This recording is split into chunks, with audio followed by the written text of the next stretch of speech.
চোরা দিলি দর্শন, আয় আয় আজি তোর করিম দণ্ডন। শ্রীমন নিত্যানন্দ প্রভু কাকে দণ্ড প্রদান করেছিলেন সেই দণ্ড দান মহোৎসব সম্পর্কে, পানিহাটি চিরা দধি মহোৎসবের মাহাত্ম্য সম্পর্কে আজকে আমরা শ্রবণ করব। তো এই বছর 2025 খ্রিস্টাব্দের ক্ষেত্রে 9 জুন 2025 সোমবার অনুষ্ঠিত হবে পানিহাটি চিরা দধি মহোৎসব, এই দণ্ডদান মহোৎসব। আজকে আমরা এই মহোৎসব আপনার বাড়িতে কিভাবে সহজে পালন করবেন সেই সম্পর্কে আলোচনা করব এবং এই মহোৎসবের মহিমা সম্পর্কে শ্রবণ করব। এবং এই যে পানিহাটি চিরা দধি মহোৎসবের থেকে আমরা কিন্তু বিশেষ শিক্ষা লাভ করতে পারি। সেটি হচ্ছে যে কীভাবে ভগবানের চরণে পর্যায়ক্রমে সঠিকভাবে ভগবানের প্রতি পূর্ণ শরণাগত হতে হবে ধাপে ধাপে, সেই সম্পর্কে আমরা শিক্ষা লাভ করতে পারি। এবং আমাদের আচরণ কীরকম হওয়া উচিত কোনো বৈষ্ণবদের প্রতি, সেই শিক্ষা আমরা লাভ করতে পারি। বৈষ্ণব সেবার শিক্ষা লাভ করতে পারি এবং শ্রীমন মহাপ্রভু শ্রীল রঘুনাথ দাস গোস্বামীকে যে শিক্ষা প্রদান করেছিলেন, যে গৃহে থেকে কৃষ্ণ ভজনের শিক্ষা, যুক্ত বৈরাগ্যের শিক্ষা, সেই শিক্ষা কিন্তু আমরা প্রাপ্ত হতে পারি। তো এই পানিহাটি চিরা দধি মহোৎসব বা যেটিকে দণ্ড মহোৎসব বলা হয়, শ্রীমন নিত্যানন্দ প্রভু, ভগবান শ্রীমন নিত্যানন্দ প্রভু তিনি কাকে দণ্ডদান করেছিলেন? শ্রীল রঘুনাথ দাস গোস্বামীকে, যিনি হচ্ছেন স্বর গোস্বামীর অন্যতম। শ্রীমন মহাপ্রভুর বিশেষ মহান পার্ষদ স্বর গোস্বামীগণ শ্রীরূপ সনাতন ভট্ট রঘুনাথ, শ্রীজীব গোপাল ভট্ট দাস রঘুনাথ, তার মধ্যে অন্যতম ছিলেন শ্রীল রঘুনাথ দাস গোস্বামী মহোদয়। তো তিনি কিন্তু শ্রীমন মহাপ্রভুর সেবায় সর্বতোভাবে নিযুক্ত হতে চেয়েছিলেন, সরাসরি সাক্ষাৎ সেবায় যুক্ত হতে চেয়েছিলেন যখন শ্রীমন মহাপ্রভু শ্রীক্ষেত্র পুরীধামে ছিলেন। কিন্তু শ্রীমন মহাপ্রভু তাকে শিক্ষা প্রদান করেছিলেন যে তুমি গৃহে ফিরে গিয়ে কৃষ্ণ ভজনের যে শিক্ষা, যুক্ত বৈরাগ্যের শিক্ষা শ্রীমন মহাপ্রভু তাকে প্রদান করেছিলেন যে তুমি মর্কর বৈরাগী হইও না। তো সেটি হচ্ছে তার মাধ্যমে আমাদের সকলকে ভগবান শিক্ষা প্রদান করেছেন গৃহে থেকে আমরা কীভাবে কৃষ্ণ ভক্তির অনুশীলন করতে পারি। তো শ্রী রঘুনাথ দাস গোস্বামী তিনি কিন্তু গৃহে ফিরে এলেও তিনি অনেকবার তিনি ছুটে গিয়েছিলেন শ্রীমন মহাপ্রভুর সেবায় সর্বতোভাবে যুক্ত হওয়ার জন্য, সরাসরিভাবে যুক্ত হওয়ার জন্য। এবং তার পিতৃদেব কিন্তু তাকে অনেকবার ফিরিয়ে এনেছিলেন, পরবর্তী তিনি বিবাহ করেছিলেন। তো শ্রী রঘুনাথ দাস গোস্বামীর কিন্তু অফুরন্ত ধনসম্পদ ছিল এবং তিনি যেহেতু গৃহস্থ আশ্রম প্রবেশ করেছিলেন, তার স্বর্গের অপ্সরার মতো সুন্দরী স্ত্রী ছিল, কিন্তু তবু তার গৃহের প্রতি কোনো আকর্ষণ ছিল না। তিনি বারবার মহাপ্রভুর সেবায় ছুটে যেতে চাইতেন। তখন তিনি ভাবলেন যে আমার কোথায় ভুল হচ্ছে, কেন আমি মহাপ্রভুর এই সেবায় যুক্ত হতে পারছি না। এবং সেই সময় কিন্তু পানিহাটি ধামে কিন্তু এসেছিলেন শ্রীমন নিত্যানন্দ প্রভু, আর সেই সংবাদ শুনে কিন্তু তিনি গিয়েছিলেন শ্রীমন নিত্যানন্দ প্রভুর বিশেষ কৃপা লাভ করার জন্যে। তখন তিনি তার ভুল বুঝতে পেরেছিলেন যে নিতাই কৃপা না হলে কখনোই গৌরের কৃপা লাভ হয় না। যদি আমরা শ্রীমন মহাপ্রভুকে সন্তুষ্ট করতে চাই, অবশ্যই শ্রীমন নিত্যানন্দ প্রভুর কৃপা প্রয়োজন। শ্রীমন নিত্যানন্দ প্রভুর শ্রীচরণ কমলে আমাদেরকে আশ্রয় গ্রহণ করতে হবে। নিতাই পদকমল কোটিচন্দ্র সুশীতল যে ছায়া জগত জোড়ায়। তখন তিনি কিন্তু নিত্যানন্দ প্রভুকে খুব দূর থেকেই সাষ্টাঙ্গ প্রণাম করেছিলেন। তিনি কাছে আসতে একটু ইতস্তত করছিলেন, ভয় পাচ্ছিলেন, কারণ তিনি যেহেতু এতদিন নিত্যানন্দ প্রভুর চরণে শরণাগত হননি। তিনি নিত্যানন্দ প্রভুকে ব্যতি রেখে সরাসরিভাবে শ্রী মহাপ্রভুর সেবায় যুক্ত হতে চেয়েছিলেন। তো এটি মূলত তিনি শিক্ষা প্রদান করেছিলেন যাতে আমাদের জন্য আমরা শিক্ষা লাভ করতে পারি, এই লীলাটির মাধ্যমে যেন আমরা শিক্ষা লাভ করতে পারি, যেন আমরা সরাসরিভাবে শ্রী মহাপ্রভুকে নয় শ্রী নিত্যানন্দ প্রভুর মাধ্যমে যেন আমরা গৌরের কৃপা সুন্দরভাবে লাভ করতে পারি, এটি আমাদের জন্য শিক্ষণীয় ছিল। তো নিত্যানন্দ প্রভু যখন দেখলেন যে সে দূর থেকে সাষ্টাঙ্গ প্রণাম করছে এবং নিত্যানন্দ প্রভুর পার্শ্বদগণ কিন্তু সেরকমভাবে বলছিলেন যে প্রভু দূর থেকে সে আপনাকে প্রণাম নিবেদন করছে, সে কাছে আসতে হয়তো ভয় পাচ্ছে, তখন নিত্যানন্দ প্রভু সজোরে বলছিলেন চোরা দিলি দর্শন, আয় আয় আজি তোর করিম দণ্ডন।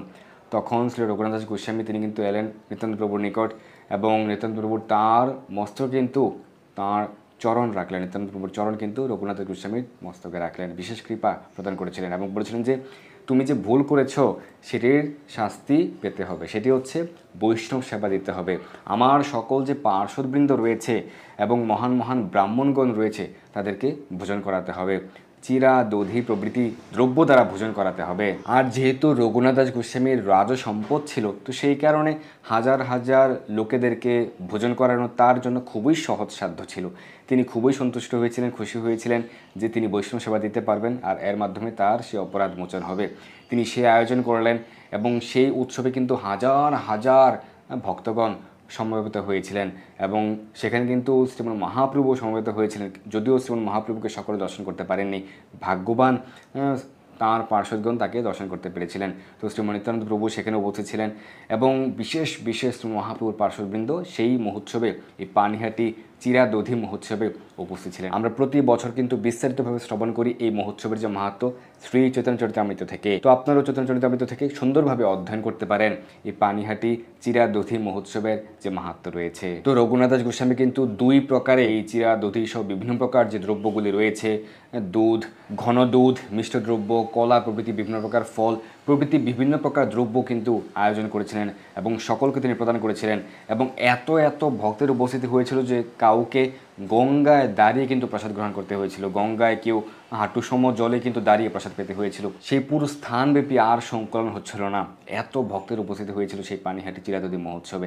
এখনও পর্যন্ত প্রতি বছর পানিহাটি ধামে এই চিরাদধি দণ্ড মহোৎসবের আয়োজন হয়ে থাকে, সেখানে হাজার হাজার ভক্তগণ অংশগ্রহণ করেন।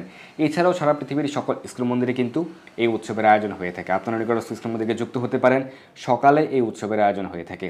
আপনারা নিকটস্থ ইস্কন মন্দিরে গিয়ে আপনারা সকাল 7 ঘটিকায় বা 7:30 ঘটিকায় যে ভগবানের দর্শন আরতি হয়ে থাকে সেখানে যুক্ত হবেন এবং এরপর কিছুটা সময় এই মহোৎসবের যে মাহাত্ম্য কথা সেটি পাঠ হয়ে থাকে, আপনারা শ্রবণ করবেন এবং এরপরই এই মহোৎসবে অংশগ্রহণ করে আপনারা মহাপ্রসাদ আস্বাদন করতে পারবেন। অথবা আপনারা বাড়িতেও কিন্তু আয়োজন করতে পারেন। বাড়িতে আপনারা চিরা, দধি এবং ঘন দুধ, বিভিন্ন প্রকার ফলমূল, কলা সহ বিভিন্ন প্রকার ফলমূলের আয়োজন করতে পারেন এবং মিষ্টি দ্রব্য, মিষ্টি, সন্দেশ প্রভৃতি দ্রব্য, ঘি প্রভৃতি আপনারা সংগ্রহ করে ভগবানকে ভোগ নিবেদন করে আপনারা এই উৎসব বাড়িতে আয়োজন করতে পারেন এবং আপনার প্রতিবেশীদেরকে ভগবানের মহাপ্রসাদ প্রদান করতে পারেন, আপনারা সকলে মিলে গ্রহণ করবেন। আর যেহেতু বর্তমান সময়ে প্রচুর পরিমাণে কিন্তু আম রয়েছে, কোনো কোনো স্থানে কাঁঠালও পাওয়া যাচ্ছে, লিচু, অন্যান্য নানা প্রকার ফল রয়েছে, মৌসুমি ফল আপনারা ভগবানকে নিবেদন করতে পারেন এবং সুন্দরভাবে আপনারা বাড়িতেও এই পানিহাটি চিরাদধি দণ্ড মহোৎসবের আয়োজন করতে পারেন। যদি কখনও কোনো বৈষ্ণবের চরণে আমাদের জানায় অজানায় ভুল হয়ে যায়, তখন সে অপরাধ থেকে মোচনের জন্য আমাদেরকে বৈষ্ণব সেবা দিতে হয়, সেই বৈষ্ণবকে ভোজন করাতে হয়। তো যত বেশি সম্ভব আপনি বৈষ্ণব সেবা দিতে পারেন, এর মাধ্যমে কিন্তু আপনার উপকার হবে এবং আপনি সমস্ত বৈষ্ণবদের বিশেষ কৃপা লাভ করতে পারবেন এবং বৈষ্ণবের আবেদনে কৃষ্ণ দয়াময়। সমস্ত বৈষ্ণবগণ সন্তুষ্ট হলে ভগবান সহজেই সন্তুষ্ট হবেন। ভগবানের প্রিয় ভক্তদেরকে যদি আমরা সেবা করতে পারি, তাহলে সহজে আমরা ভগবানের সেবায় সর্বতোভাবে যুক্ত হতে পারবো, এই শিক্ষা আমরা লাভ করতে পারি। এবং যেন আমরা গৃহে থেকে কৃষ্ণ ভজন করতে পারি, এই শিক্ষা আমরা লাভ করতে পারি। এবং শ্রীমন নিত্যানন্দ প্রভুর চরণকমলে শরণাগত হওয়ার মাধ্যমে আমরা শ্রীমন মহাপ্রভুর কৃপা লাভ করতে পারি। এবং নিতাই পেলে গৌর পাবে, গৌর পেলে ব্রজে যাবে এবং ব্রজে আমরা শ্রী শ্রী রাধাকৃষ্ণের সেবায় যুক্ত হতে পারবো। কিন্তু এই যে পর্যায়ক্রমিকভাবে আমাদেরকে অগ্রসর হওয়া, সেই সিস্টেম আমাদেরকে মান্য করতে হবে। তো এরকম বিভিন্ন শিক্ষা, সুন্দর সুন্দর শিক্ষা আমরা প্রাপ্ত হতে পারি। এই পানিহাটি চিরাদধি মহোৎসব এই বছর হতে যাচ্ছে 9 জুন 2025 সোমবার। 7 তারিখ রয়েছে একাদশী ব্রত, এই পাণ্ডব নির্জলা একাদশী ব্রত। 9 তারিখ হচ্ছে পানিহাটি চিরাদধি মহোৎসব এবং 11 তারিখ রয়েছে ভগবান শ্রী শ্রী জগন্নাথ দেবের স্নান যাত্রা মহোৎসব। আপনারা অবশ্যই নিকটস্থ ইস্কন মন্দিরে বা জগন্নাথ মন্দিরে এই স্নান যাত্রা মহোৎসবে যুক্ত হতে পারেন 11 জুন। হরে কৃষ্ণ, ধন্যবাদ সবাইকে, হরি বল। এই দুর্লভ মনুষ্য জন্মকে সার্থক করতে যুক্ত হন কৃষ্ণ ভাবনায়।